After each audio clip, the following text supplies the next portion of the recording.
পারে? কোন রাষ্ট্র পরিচালিত হতে পারে না। রাষ্ট্র পরিচালিত হওয়ার জন্য অর্থ ব্যবস্থা তেমনই প্রয়োজন, একটা গাড়ি চলবার জন্য তেল যেমন প্রয়োজন। এখন কথা হলো, এই যে রাষ্ট্রটা যে পরিচালিত হবে, তার অর্থনৈতিক ব্যবস্থা বন্দোবস্ত কি হবে, তার অর্থনীতি কিভাবে চলবে?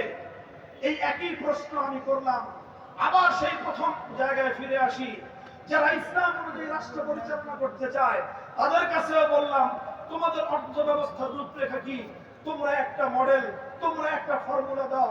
হিন্দু, বৌদ্ধ, ইহুদি, খ্রিস্টান প্রত্যেকটা ধর্মাবলম্বীদের কাছে বললাম, তোমরাও যে দাবি করো তোমাদের ধর্ম অনুযায়ী রাষ্ট্র পরিচালনা করতে হবে, ঠিক আছে, আমরা যদি তোমাদের ধর্ম অনুযায়ী রাষ্ট্র পরিচালনা করি, তাহলে তোমাদের ধর্ম অনুযায়ী তোমাদের রাষ্ট্রের অর্থ ব্যবস্থা কিভাবে চলবে?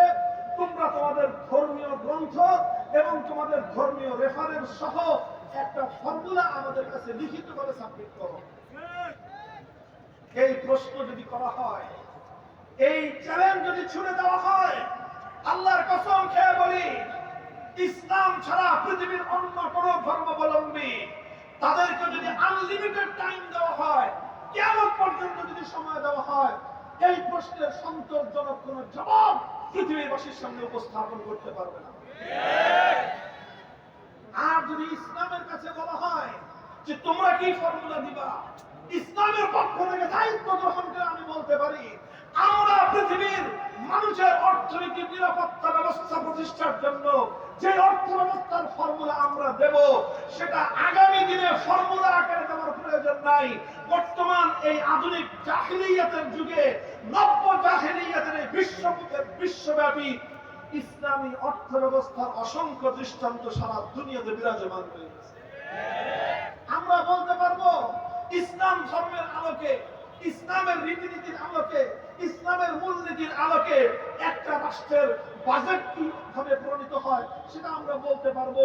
একটা রাষ্ট্রের বাজেটের মধ্যে রেভিনিউ কালেকশন কোন কোন সোর্স থেকে হবে, ইসলামের আলোকে জাতীয় বাজেট কালেকশনের রেভিনিউ, জাতীয় বাজেটের রেভিনিউ কালেকশনের প্রত্যেকটা খাত কোত্থেকে আমদানি হবে, খাত সহ আমরা উল্লেখ করতে পারবো।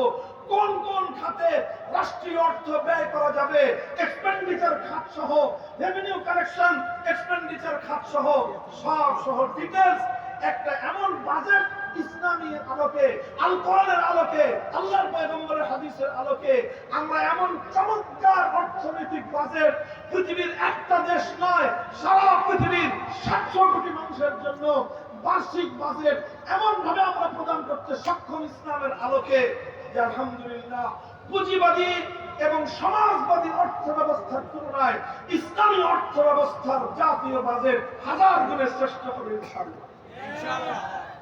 আর যদি অন্য ধর্মাবলম্বীদের কাছে জিজ্ঞাসা করি যে তোমরা তোমাদের ধর্মের আলোকে রেফারেন্স সহ একটা দেশের জাতীয় বাজেট দাও, বছরের পর বছর শেষ হবে, ইসরাফিল সিংহায় ফুৎকার দিয়ে কিয়ামত ধ্বংস করে দিবে, অন্য কোন ধর্মের রেফারেন্সের আলোকে কোন দেশের জাতীয় বাজেট তারা দিতে পারবে না। তারা যে পারবে না, আমরা যে পারবো, তার একটা জ্বলন্ত দৃষ্টান্ত, এটাই আমার সর্বশেষ দৃষ্টান্ত। সেটা হলো, দেখেন, আজকের আধুনিক পৃথিবীতে অর্থনৈতিক কার্যক্রম পরিচালনা করার জন্য একটা অপরিহার্য ব্যবস্থার নাম হলো ব্যাংকিং সিস্টেম। কথা বলেন ঠিক না বেঠিক? অপরিহার্য একটা ব্যবস্থার নাম কি? ব্যাংকিং ব্যবস্থা। আজকের দুনিয়াতে কোন প্রতিষ্ঠান ব্যাংকিং ব্যবস্থার আওতার বাইরে চলে? আপনারা জানেন, কোন মাদ্রাসা পরিচালিত হয়, কোন এতিমখানা, কোন স্কুল, কোন কলেজ, কোন সংস্থা, কোন ব্যবসা প্রতিষ্ঠান, কোন এনজিও, কোনো কিছুই কি ব্যাংকিং ব্যবস্থার বাইরে চলতে পারে? চলতে পারে না।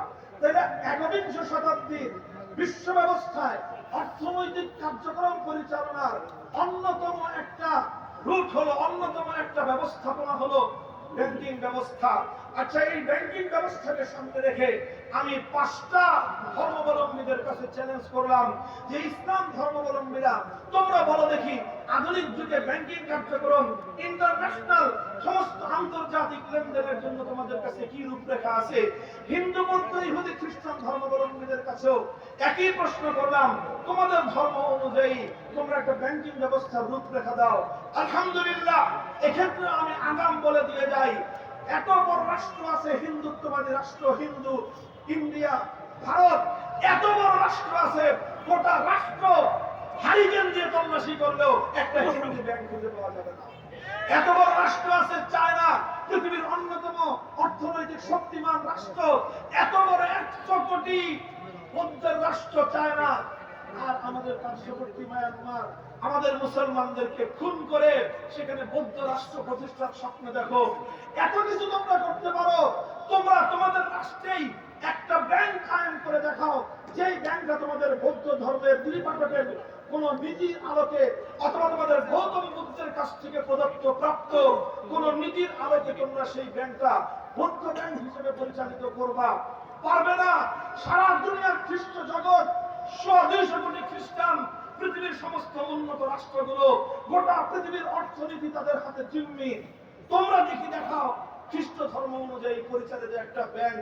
পারবে না। ইহুদিরা সারা দুনিয়ার অর্থনীতিকে কুক্ষিগত করে দুনিয়ার মানুষের উপর অবৈধ দখলদারিত্ব কায়েম করতে পারবা, মানুষকে খুন করে ত্রাসের রাজত্ব কায়েম করতে পারবা। আলোচনার টেবিলে এসে তোমার ধর্মের রূপরেখা অনুযায়ী একটা ইহুদি ব্যাংক প্রতিষ্ঠা করে দেখাও। এই চ্যালেঞ্জ করার পরে কি হবে? কি হবে? জবাব আগাম দিয়ে যাই। মাসের পর মাস নয়, বছরের পর বছর নয়, শুধু যুগের পর যুগ নয়, শতাব্দীর পর শতাব্দী, সহস্রাব্দী কেটে যাবে। আমি একজন সাধারণ মানুষের মুখ থেকে উচ্চারিত আমার এই চ্যালেঞ্জ গ্রহণ করবার মতো হিন্দু, বৌদ্ধ, ইহুদি, খ্রিস্টান কোন একটা জাতির মধ্যে এমন কোন বাপের বেটার জন্ম হয় নাই, হবেও না। যদি একই প্রশ্ন ইসলামকে করো, ইসলাম ধর্মের পক্ষ থেকে একজন সাধারণ শিক্ষার্থী হিসেবে সারা দুনিয়ার কাছে আমরা বলে দিব, ইসলাম ধর্মের আলোকে, কোরআন সুন্নাহর আলোকে আধুনিক যুগের ব্যাংকিং ব্যবস্থা কিভাবে পরিচালিত হতে পারে, এটা আমাদের নতুন করে বলার দরকার নাই। বিগত প্রায় 70 বছর ধরে শুধু মুসলিম ওয়ার্ল্ডে নয়, শুধুমাত্র ইসলামী দেশে নয়, শুধু মুসলিম বিশ্বে নয়, বরং ইউরোপ, আমেরিকা সহ পৃথিবীর দেশে দেশে, পৃথিবীর বিভিন্ন দেশে ইসলামী ব্যাংকিং ব্যবস্থা সারা দুনিয়ার মানুষের অর্থনৈতিক নিরাপত্তা কায়েম করে চলেছে। খোদ আমাদের বাংলাদেশে এত অত্যাচার, এত জুলুম পরিচালিত হয়েছে, সবগুলো ইসলামী ব্যাংকিং এর উপর সবচেয়ে বেশি তারা দখলদারিত্ব কায়েম করেছে।